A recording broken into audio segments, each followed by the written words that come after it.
그래서 오늘은 본문 말씀으로 마음 지킴 또는 마음을 지켜라 라는 제목으로 하나님 말씀을 전하도록 하겠습니다. 한국의 신라시대에 원효 대사라는 분이 있습니다.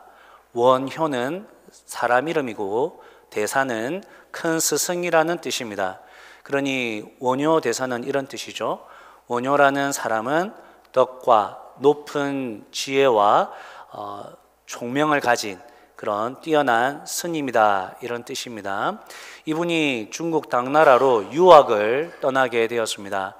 온종일 걸어서 중국으로 가고 있는데 날이 저물어서 이제 산에서 잠을 자야 했습니다. 근데 이분이 목이 너무 마른 겁니다. 아무래도 너무 오랫동안 걸으면서 땀을 많이 흘리고 몸이 피곤한 탓이었을 겁니다. 그래서 이분이 이제 그 어두운 밤에 마실 물이 없나 이렇게 주변을 살펴보고 있는데 저 멀리 달빛에 물이 반사되는 것을 발견했습니다. 그래서 급히 달려가 보니까 바가지에 물이 고여 있었습니다. 이분이 얼마나 기뻤는지 그 바가지의 물을 벌컥벌컥 마셨습니다. 타는 갈증에 마시는 물이니 얼마나 그 물맛이 달았겠습니까? 너무 맛있게 그 물을 마셨는데 그 물의 절반은 남겨뒀습니다. 내일 아침에 마셔야겠다 이런 생각으로 반은 남겨뒀습니다. 그리고 이제 잠을 자고 환한 아침이 되었습니다. 이분이 물을 마시려고 보니까 그 바가지가 뭡니까? 해골이죠. 예, 해골 바가지였습니다. 그리고 그 해골 안에 빗물이 고여 있었던 겁니다. 뿐만 아니라 거기에는 구더기와 지렁이가 득실거리고 있었습니다. 그것을 본 순간 원효 대사는 어젯밤에 마신 물까지 다 토해냈습니다. 그러면서 이분이 생각합니다. 도대체 이게 무슨 일인가? 그릇도 같은 그릇이고 물도 같은 물인데 어젯밤에 마신 물은 그렇게 달았는데 오늘 아침에는 도무지 마실 수 없으니 이게 무슨 일인가? 이 차이를 만들어내는 게 뭔가? 그릇이 문제인가? 물이 문제인가? 그렇지. 그릇도 문제가 아니고 물도 문제가 아니지. 왜? 어제 그릇도 같은 그릇이고 어제 물도 이 물도 같은 어제와 같은 물이기 때문이지. 그럼 뭐가 문제인가? 내 마음이 문제구나. 그렇구나. 모든 것이 마음 먹기에 달렸구나. 진리가 따로 없구나. 내가 중국으로 유학을 가는 게 중요한 게 아니구나. 모든 것이 마음의 문제로구나. 그래서 원효 대사는 유학 가던 길을 돌이켜서 다시 신라로 돌아왔다는 유명한 일화가 있습니다. 여기서 나온 한자가 일체유심조라는 말입니다. 일, 하나, 전체라는 뜻이고 체, 모든 것, 온갖 것, 유, 오직 유자입니다. 심, 마음 심자에 조, 만들다 조자, 모든 것이 오직 마음의 문제이다 라는 뜻입니다. 저는 이 일체유심조라는 말이 모든 것이 마음 먹기에 달렸으니 마음만 잘 먹으면 만사형통한다라는 뜻을 가지고 있다고 생각하지는 않습니다. 세상 모든 일이 어디 마음만 먹으면 잘 됩니까? 내가 내일 시험 쳐가지고 1등 하리라 마음을 먹는다고 됩니까? 내가 내일 직장에서 사람들과 잘 지내리라 앞으로 나는 다 잘 될 거야 마음 먹는다고 다 됩니까?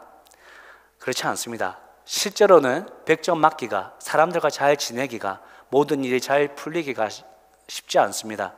하지만 일체유심조에서 말하는 그 마음의 중요성, 우리가 어떤 마음을 가지고 살아가느냐가 얼마나 중요한가, 그 마음의 중요성에 대해서는 동의합니다.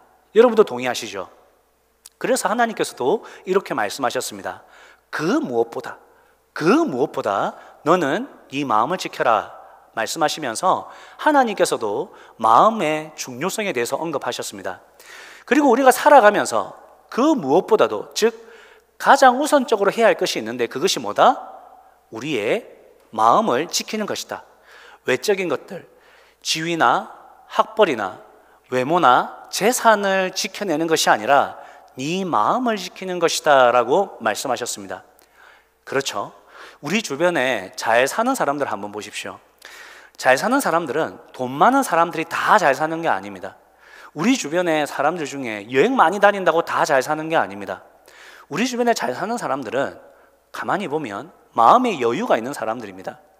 마음의 여유가 있다는 말은 예상치 못한 사건이나 이해할 수 없는 사람들이 내 삶에 나타났을 때 그들을 품어줄 수 있는 내 마음의 여백이 있다는 말입니다.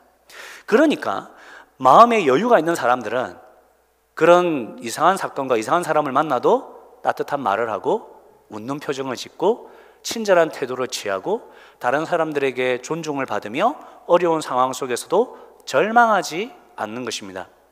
그럼 하나님께서 말씀하시는 이 마음이 여유로운 마음입니까?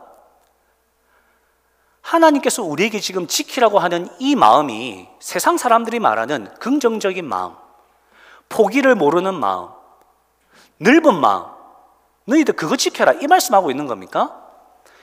이것에 대해서 나누기 전에 먼저 마음에 대한 정의를 내려보도록 하겠습니다. 여러분, 마음이 뭡니까? 마음읽기의 저자 황상민 교수는 이렇게 이야기합니다. 마음이란 인간이 자신의 존재에 대해 인식할 수 있다는 것, 그리고 스스로 자신의 행동과 정신 과정을 파악하고 이해할 수 있다는 것을 의미한다. 이것을 고대 철학자들은 이성의 문제로 보았다. 감각의 영역도 포함된다는 것을 알게 되었다. 그러니까 이제 황상민 교수는 마음이 인간의 이성과 감성과 행동을 포함하는 것이라고 하면서 마음에 대한 이해는 곧 자기에 대한 이해이다. 그러니까 이분이 그렇게 주장합니다. 이 책에서 인간이 가지는 마음의 병들 어떤 게 있습니까? 마음의 병 하면 우울증, 공황장애, 불안증, 망상장애 이런 것들은 자기가 누구인지에 대한 분명한 이해가 없기 때문에 발생하는 그런 병들이다. 마음의 병들이라고 하면서 마음과 자기 정체성을 같다고 이야기합니다. 그리고 성경 문화 배경 사전에서는 마음을 이렇게 정의합니다. 마음은 사람의 가장 깊은 내면의 세계다. 사람의 본질적인 중심을 말한다. 곧 슬픔, 즐거움, 불안을 느끼는 정서의 근원이고 생각하고 묵상하는 등 사고의 근원이며 결단하고 결정하는 의지와 도덕적 삶의 근원이다 라고 이야기하는 거죠. 쉽게 말하면 마음은 우리 사람의 내면 세계이다. 그리고 사람의 사고와 감정과 의지가 나오는 뿌리이다 라고 이야기하는 거죠. 그리고 마지막으로 마음의 혁신이라는 글을 쓴 이 달라스 윌라드는 우리가 말하는 이 마음은 심령, 의지, 의지라는 게 뭡니까? 너 잘 살아보려는 의지가 있어? 우리 그런 이야기 하잖아요. 너 부자 되려는 의지가 있는 거야? 이렇게 이야기 하잖아요. 그 의지를 이야기하는 거죠. 그 의지, 또 중심 이런 것들을 이야기한다. 그리고 마음은 인간 안에 있는 가장 중심이며 핵이다. 인간의 결정과 선택이 내려지는 곳이다 라고 이야기합니다. 이걸 다 종합해서 정리하면 이런 거죠. 마음이라는 거는 우리가 말하는 그 심령, 중심, 의지, 마음, 또 우리 마음의 가장 깊은 내면 세계를 의미합니다. 그럼 그게 뭐냐? 우리의 감정과 지성과 의지가 나오는, 즉 우리의 인격이 나오는 뿌리요, 출발점이라는 거죠. 그런데 이 마음이 하나님이 창조하실 때의 모습은 어떻습니까? 다 같이 성경을 읽겠습니다. 시작. 하나님이 당신의 형상대로 사람을 창조하셨으니 곧 하나님의 형상대로 사람을 창조하셨다. 하나님이 그들을 남자와 여자로 창조하셨다. 자, 여기서 형상이라는 단어가 나오는데 형상이라는 말이 뭐죠? 이미지입니다. 이미지. 우리가 컴퓨터 화면을 통해서 카카오톡을 실행하려고 합니다. 그럼 뭘 눌러야 됩니까? 카카오톡의 이미지를 눌러야 합니다. 카카오톡의 이미지를 누르면 카카오톡의 세상이 펼쳐지죠. 그게 형상입니다. 그럼 하나님을 보고 싶으면 뭘 클릭하라는 겁니까? 인간을 누르라는 겁니다. 인간을 보면 하나님을 볼 수 있다는 겁니다. 언제? 타락하기 전에, 창조 때에. 죄가 들어오기 전에 인간의 모습은 하나님의 모습을 보여주었습니다. 어떻게 해요? 인간이 마음을 품고 말을 하고 행동하고 세상을 다스리는 그런 인간의 모습을 통해서 하나님의 통치가 어떤 것인지를 보여줬다는 거죠. 인간이 타락하기 전에 그 마음 상태는 그럼 어떤 상태입니까? 완전한 상태입니까? 흠이 있는 상태입니까? 완전한 상태였습니다. 이걸 마음지킴이라는 단어에서 책에서는 이렇게 정의합니다. 읽어보겠습니다. 인간은 모든 동물과 식물을 다스릴 수 있는 힘과 지혜를 가진 존재로 창조되었다. 그러나 인간의 진정한 위대함은 세상을 다스릴 수 있는 힘과 지혜에 있지 않다. 인간이 존귀한 이유는 인간의 마음이 하나님의 마음을 반영하고 있기 때문이다. 언제요? 타락하기 전에. 자, 기억하십시오. 자, 그래서 죄가 들어오기 전에 인간의 마음은 하나님께서 자기에게 지정해 주신 위치에 만족했고 하나님과의 관계를 즐거워했습니다. 이러한 마음의 완전한 상태는 인간의 지정의를 통해서 드러났는데, 첫째로 인간의 지성은 하나님의 뜻을 잘 이해할 수 있었습니다. 주님이 알려주시는 것에 대해서 똑똑하게 알아듣고 이해할 수 있는 지성을 갖추고 있었던 겁니다. 그러니까 어떤 상태예요? 인간의 지성은 그냥 세상을 보면 이 자연 하나님이 창조하셨구나, 다 알았다는 거예요. 누가 가르쳐주지 않아도. 하나님이 어떤 말씀을 하시면 그 말씀이 뭔지 다 알아먹었다는 겁니다. 둘째로 인간의 정서는 항상 하나님의 정서가 무시로 흘러들어오는 상태를 유지하고 있었다. 물은 진흙 위에 발자국이 찍히듯 하나님의 정서가 선명하게 반영되었던 것이다. 그래서 하나님의 기쁨이 곧 인간의 기쁨이었고 하나님의 목적이 곧 인간의 목적이었다. 여러분, 그죠? 완전한 상태의 감정은 하나님의 감정이라는 거예요. 그죠? 하나님이 아파하실 때 우리도 같이 아파하고 하나님이 기뻐하실 때 같이 기뻐하는 그 마음의 상태.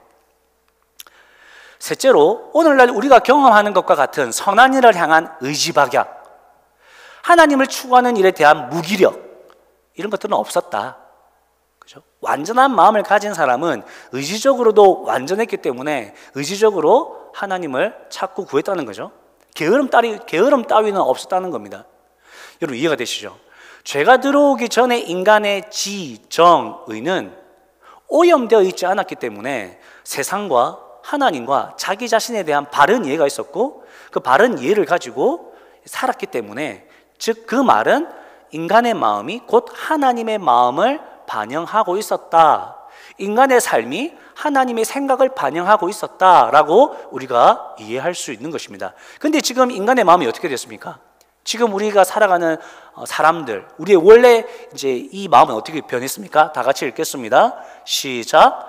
만물보다 거짓되고 사람의 마음이니 누가 그 속을 알 수 있습니까? 각 사람의 마음을 살피고 심장을 감찰하며 각 사람의 행실과 행동에 따라 보상하는 이는 바로 나 주다. 이건 인간의 마음이 어떻게 되었다고 합니까? 세상 모든 것보다 거짓되고 더럽고 썩어버렸다는 거죠. 쉽게 말해서 인간의 마음에 죄가 들어오니까 인간이 가지고 있었던 마음의 질서가 파괴돼 버렸고, 그 마음의 질서가 파괴되니까 인간의 욕구와 인간의 행위들도 다 악하게 변했다는 거죠. 자, 그러면 죄가 들어와서 인간의 마음의 질서가 깨지기 전에 질서 있는 마음은 뭡니까? 질서 있는 마음이라는 것은 하나님, 인간, 자연이라는 그 질서를 가지고 있는 거죠. 하나님이 왕이시고 인간은 매니저이고, 그래서 인간이 가지고 있는 모든 시간과 물질과 이런 능력들을 다 하나님의 뜻대로 이 세상을 다스리는 데 사용하는 거죠. 시간을 경영하고 물질을 경영하고, 이게 전부 다 내 것을 주장하지 않고 하나님께서 기뻐하시는 대로 쓴다는 거예요. 근데 이게 바뀌었다는 겁니다. 죄가 들어오면서 인간이 타락하면서 바뀌었다는 거예요. 어떻게? 인간, 자연, 하나님, 또는 자연, 인간, 하나님. 하나님이 마음의 질서에서 밀려나게 돼버린 거죠. 인간은 하나님의 자리에 자기를 올려놓고 자기 자신을 위해서 세상을 다스리죠. 어쩔 때는 하나님의 자리에 자연을 올려놓고 태양과 비와 나무를 숭배하며 살아가는 그런 비참한 존재가 되어버린 겁니다. 그래서 이렇게 정의할 수 있습니다. 여러분, 함께 읽겠습니다. 시작. 인간의 지성은 불완전하게 되어 하나님께서 올바른 것을 알려주어도 그것을 잘 깨닫지 못하게 되었고, 인간의 지성에 몰려온 이 무지의 어둠은 자신의 상태에 대한 인식에도 그대로 적용되어 자신의 무지와 어리석음을 깨닫지 못한 채 오히려 더욱 교만하게 만들었습니다. 그러니까 이제 타락한 인간의 지성은 무지에서 하나님을 인정하지 않고 그것을 모른다는 거죠. 하나님을 인정하지 않는 것을 모르고 오히려 더 교만하다는 거죠. 정서는 어떻게 바뀌었습니까? 함께 읽습니다. 시작. 그리고 인간의 정서는 하나님을 바르게 느끼지 못하는 불행한 상태가 되고 말았습니다. 하나님의 불붙는 사랑도 느끼지 못하고 하나님이 진노하셔도 두려워할 줄 모르도록 망가졌습니다. 죄가 들어오면서 인간은 하나님의 정서에는 철저히 둔감하고 자신의 욕심과 쾌락에만 지극히 예민하게 된 것입니다. 그러니까 우리가 원래 하나님의 마음이 내 마음이어야 되는데 이제는 하나님의 그 불붙는 마음, 사랑의 마음이나 하나님께서 죄를 미워하시는 그 분노하는 마음을 우리가 이해하지 못하게 되었더라라는 겁니다. 그리고 마지막으로 의지는 어떻게 되었습니까? 함께 읽습니다. 시작. 뿐만 아니라 하나님께 복종되어 있던 의지도 철저하게 파괴되어 지극히 자기 중심적으로 변질되었습니다. 그래서 인간의 의지는 이제 창조주이신 하나님의 명령을 받기보다는 오히려 자기의 죄악된 부패성 속에서 솟아나오는 욕망과 마음의 작용에 의해서 훨씬 더 예민하게 영향을 받게 되었습니다. 쉽게 말하면 인간이 하나님을 버려버렸습니다. 인간이 하나님을 무시하고 인정하지 않는 상황이 되었습니다. 인간이 지금 가지고 있는 이 마음은 타락한 마음이 되어서 하나님을 멸시하게 된 거죠. 그럼 이 마음을 가지고 그대로 살아가면 어떻게 되겠습니까? 그냥 가만히 있으면 우리가 어떻게 되죠? 우리는 가만히 있으면 지옥이 되는 거죠. 지금처럼 지옥에 가고 싶다. 여러분 지옥 가고 싶으면 뭐 하면 됩니까? 아무것도 안 하면 됩니다. 어떠한 노력도 어떠한 연습도 필요하지 않습니다. 그냥 이대로 가만히 있으면 지옥에 가는 거죠. 왜냐하면 우리의 이 마음은 타락해서 우리가 원하는 것을 행하고 우리 중심적으로 살아가는 자가 되었기 때문입니다. 그러면 지금 이 타락한 마음을 이 모든 사람들이 가지고 있는데 하나님께서 지키라는 마음은 어떤 마음입니까? 이 타락한 마음입니까? 당연히 아니겠죠. 하나님께서 이 마음을 지켜라, 네 마음을 지켜라고 했을 때는 이 타락한 마음이 아닐 것입니다. 그럼 어떤 마음이죠? 우리 함께 읽겠습니다. 시작. 예수께서 대답하셨다. 내가 진정으로 진정으로 너에게 말한다. 누구든지 물과 성령으로 나지 아니하면 하나님의 나라에 들어갈 수 없다. 육에서 난 것은 육이요 영에서 난 것은 영이다. 너희가 다시 태어나야 한다고 내가 말한 것을 너희는 이상히 여기지 말아라. 다시 태어나라는 겁니다. 그게 뭐라고요? 그걸 중생이라고 하죠. 우리가 어떻게 하면 다시 태어납니까? 영으로. 그 영이 뭡니까? 성령님이시죠. 5절 말씀에 나오는 물과 성령이라는 것은 물은 성령님을 나타내는 이미지입니다. 그래서 성령님을 통해서 우리가 다시 태어난다, 중생한다 이렇게 이야기하면 되겠습니다. 그럼 우리가 중생했습니다. 그럼 우리의 마음에는 어떤 마음이 있습니까? 중생한 마음이 있겠죠. 다시 태어난 마음이 있겠죠. 그럼 이 마음은 타락 전의 마음이겠습니까? 타락 후의 마음이겠습니까? 둘 다 아니겠죠.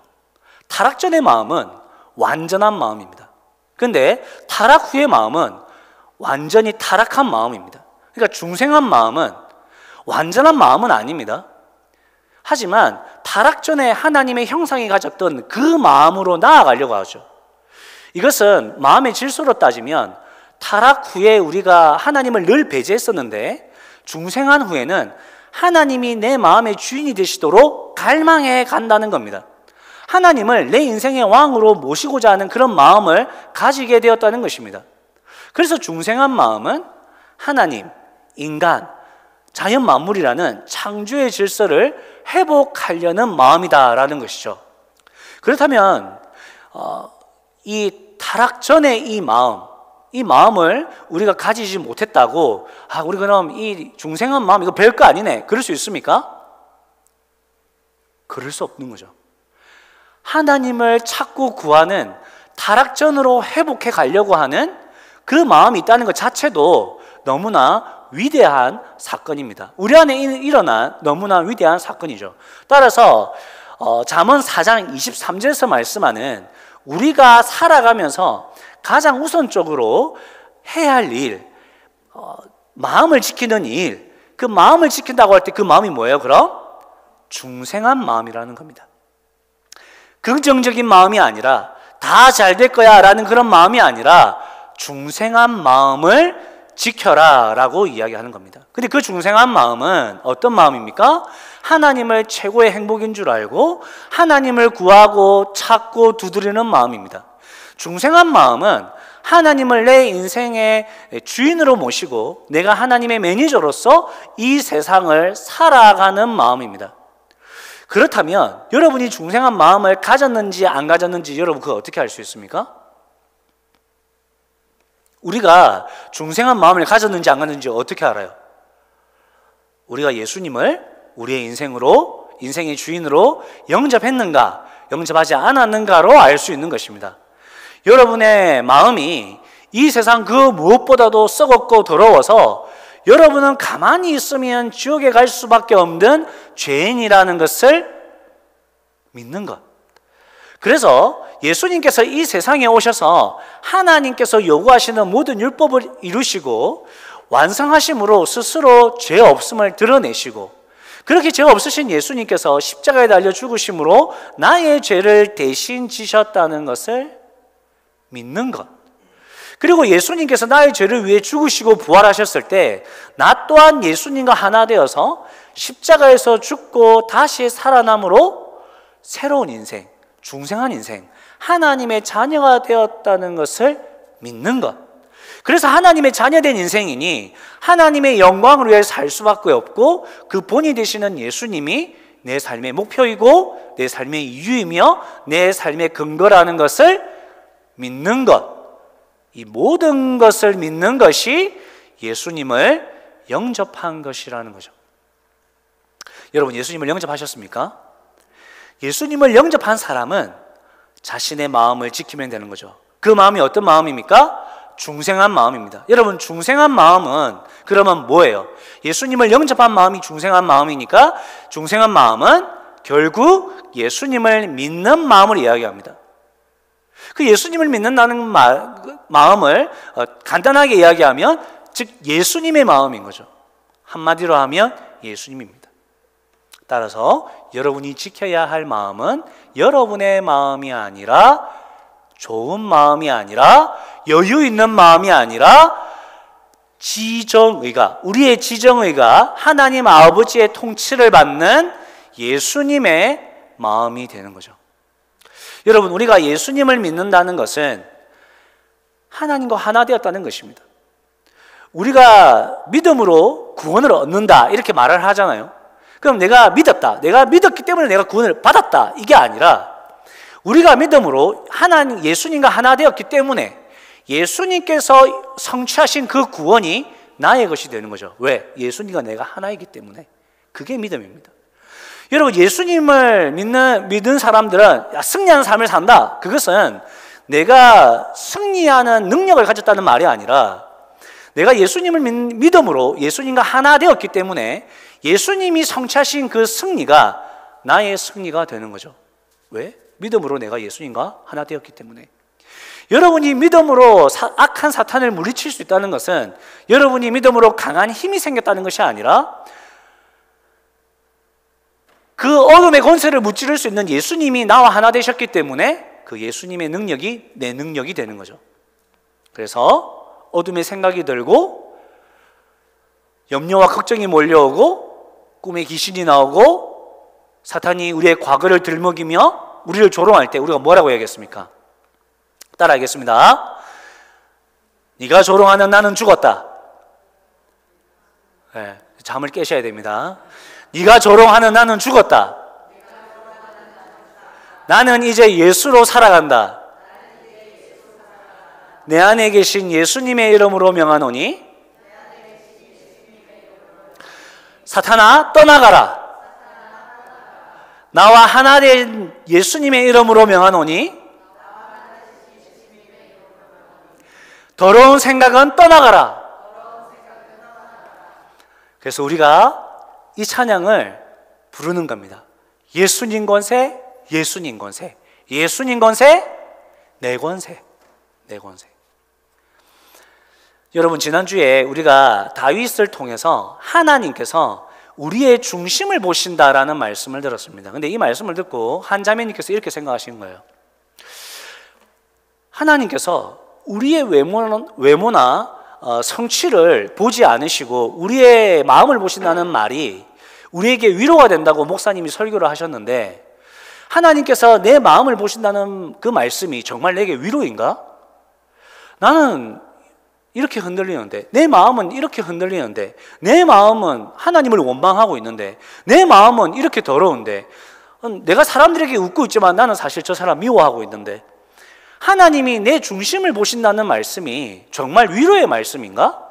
오히려 하나님이 나를 사형제에 던진다 해도 내가 말 못하는 그런 무서운 말씀 아닌가? 그렇게 생각을 하셨답니다. 여러분 어떻습니까? 맞는 말씀입니까? 아닙니까? 맞는 말씀이죠. 정확하게 반응하신 겁니다. 왜냐하면 우리의 마음은 실제로 그 모양 그 꼴이기 때문입니다. 그런데 놀랍게도 하나님께서 보시는 마음은 뭐라는 겁니까? 내 마음이라는 겁니까? 아닙니까? 내 마음이 아니라는 겁니다. 왜죠? 내 마음은 죽었기 때문입니다. 나는 예수님이 십자가에 달려 죽으실 때 나도 같이 죽었기 때문입니다. 그런데 하나님이 보시는 마음은 그럼 무슨 마음이에요? 내 안에 계시는 예수님의 마음이죠. 물론 우리 마음에, 내 마음에 찌꺼기가 남아있어서 어떻게든 내가 왕이 되려고 하는 그런 마음이 있지만, 하나님께서 보시는 마음은 그 마음을 보는 게 아니라 우리 안에 있는 예수님의 마음을 보시는 겁니다. 우리가 예수님을 믿고 하나님의 영광을 위해서 살아가려고 하는 그 마음을 보신다는 거죠. 사람을 미워하고 우리가 낙심하지 않습니까? 후회하지 않습니까? 내가 믿는 사람으로서 그러면 안 되는데. 그 후회하는 마음, 시기하고 질투하고 원망하고 깨지고 망가지면서 우리의 마음이 박살나가지고, 하나님 정말 제가 제 힘으로는 못 살겠습니다. 제 힘으로는 저 사람을 사랑할 수 없습니다. 제 힘으로는 섬길 수 없습니다. 그 박살났지만, 내 마음이 박살났지만 하나님 앞에 나아가 도움을 구하는 그 마음, 그 마음이 무슨 마음이에요? 내 마음이에요? 예수님 마음이에요? 그 마음이 예수님 마음이에요? 여러분, 우리는 내 마음으로는 하나님을 찾을 수 없습니다. 내 마음으로는 하나님께 나아갈 수 없습니다. 내 마음은 내가 왕이 되고 내 스스로 힘으로 하려고 하기 때문에 하나님을 찾지 않습니다. 그 찾는 그 마음이 예수님의 마음이라는 거예요. 하나님은 그 마음 보시고 우리를 구원하신다는 거죠. 하나님께서 보시는 마음은 허물과 죄가 많은 인생이지만 그럼에도 불구하고 하나님의 자녀로 살아가려고 하는 예수님의 마음, 우리 안에 있는 이 예수님의 마음을 봐주신다는 겁니다. 그리고 그 마음을 지켜라 라고 오늘 성경은 말씀하고 있는 것이죠. 여러분의 마음을 지키셔야 됩니다. 여러분이 지켜야 할 그 마음은 예수님의 마음입니다. 여러분, 그 예수님의 마음을 지켜가고 계십니까? 여러분의 마음 안에 있는 그 예수님을 여러분은 지켜가고 있습니까? 여러분, 그 마음을 지키셔야 됩니다. 하나님을 생각할 때, 사람을 생각할 때, 교회를 생각할 때, 직장을 생각할 때, 돈을 생각할 때, 자녀들을 생각할 때, 미래를 생각할 때, 결혼을 생각할 때 예수님을 생각하셔야 됩니다. 예수님의 마음으로 생각하셔야 됩니다. 왜죠? 거기에 생명이 있기 때문입니다. 이 말씀 한번 다시 읽어보겠습니다. 시작. 각 사람의 마음을 살피고 심장을 감찰하며 각 사람의 행실과 행동에 따라 보상하는 이는 바로 나 주다. 이 말씀은 우리가 좀 전에 읽었던 예레미야 말씀이죠. 하나님께서 우리의 마음을 살피셔서 각 사람의 행실대로 보상하신답니다. 여러분, 하나님이 우리의 마음과 우리의 행실을 저울질하셔서 선한 자들에게, 선한 행위를 많이 한 자에게 하나님이 보상을 주신대요. 여러분, 여기서 선한 행위를 많이 했다고 저울이 기울어질 그 사람이 있습니까? 없습니다, 여러분.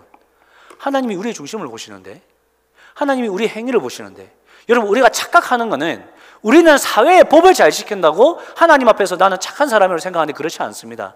하나님의 법에, 하나님의 눈에 의로운 사람이어야 됩니다. 그렇다면 우리가 정말 그 하나님의 그 잣대에서 선한 자라고 인정받을 사람이 있겠습니까? 없죠. 그러면 하나님 왜 이 말씀 적어놨어요? 내가 너희의 행실을 판단하겠다. 왜 이 말씀 적어놨습니까? 내가 너희의 행실을 보고 다 죽여버리겠다. 이렇게 적어놔야죠. 왜 우리에게 상이 있다고 이야기하십니까? 어떤 사람은 상을 받는다고 왜 이야기하세요?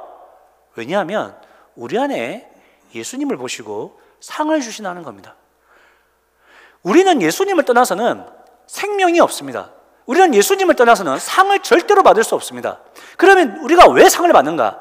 우리 안에 있는 예수님께서 이미 선한 행위를 통해서 하나님의 상을 받으셨습니다. 예수님이 받으신 그 상이 나와 하나 되신 예수님 때문에 내 상이 되는 겁니다. 예수님이 이루신 그 영광이, 예수님이 받으신 그 영광이 내 영광이 되는 겁니다. 예수님이 받으신 그 생명, 진짜 생명이 나와 하나 되시기 때문에 내 생명이 되는 것입니다. 내 안에 예수님이 있어야 내가 상을 받고, 내가 생명을 얻고, 내가 구원을 얻고, 내가 승리하는 거예요. 여러분, 예수님 정말 믿으십니까? 그러면 예수님 믿는 믿음을 지키셔야 돼요. 그 안에 예수님을 계속 지키셔야 돼요. 좋은 마음을 지키라는 말씀은 아니에요. 여러분, 그 예수님의 마음을 지키셔야 돼요. 예수님의 마음을 묵상하셔야 돼요. 원화업계는 여기 모인 모든 우리 성도님들이 예수님의 마음을 품고 예수님의 마음을 지키며 예수님의 길을 따라가면서 이 땅의 작은 예수로 살아가실 수 있기를 주님의 이름으로 축복합니다.